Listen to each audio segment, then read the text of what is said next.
Bigger the dream, bigger the ambition.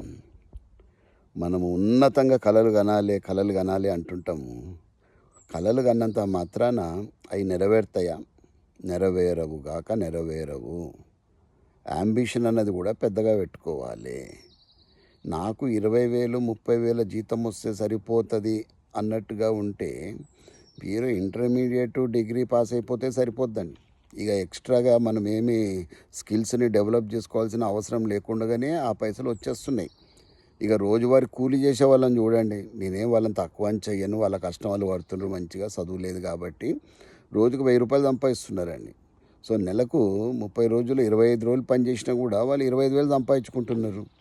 So వాళ్ళు అంతే, అది వాళ్ళు పెట్టుకున్నదే అంతే. మా నాన్న కూలి పని చేసిండు, నేను కూలి పని చేయాలి అన్నది ఫిక్స్ అయిపోయినారు. కానీ ఇక్కడ బాగా చదవర్లకు నేను చెప్తున్నాను, వాళ్ళు పెట్టేదేమో చిన్న ఎఫర్ట్ పెడతారు. ఐఐటి వచ్చేయాలి అంటారు, లేకపోతే ఏదో ఆర్ఈసీలో ఇంజనీరింగ్ కాలేజ్లో ఎన్ఐటీలో వచ్చేయాలి అంటారు. అది ఎట్లవుతుంది? దానికి తగ్గట్టుగా మన యొక్క పనితనం అన్నది ఉండాలి. ఇట్ ఈస్ డైరెక్ట్లీ ప్రపోర్షనేట్ అన్నమాట.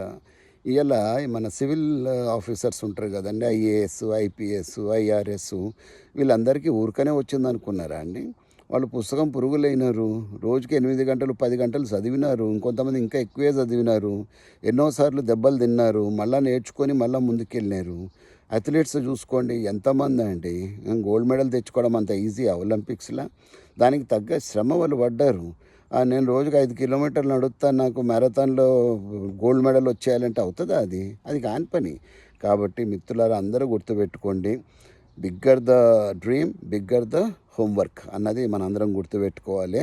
తద్వారా సక్సెస్ అన్నది వస్తుంది. ఈ విషయంలో ఎలాంటి సందేహం కూడా లేదు.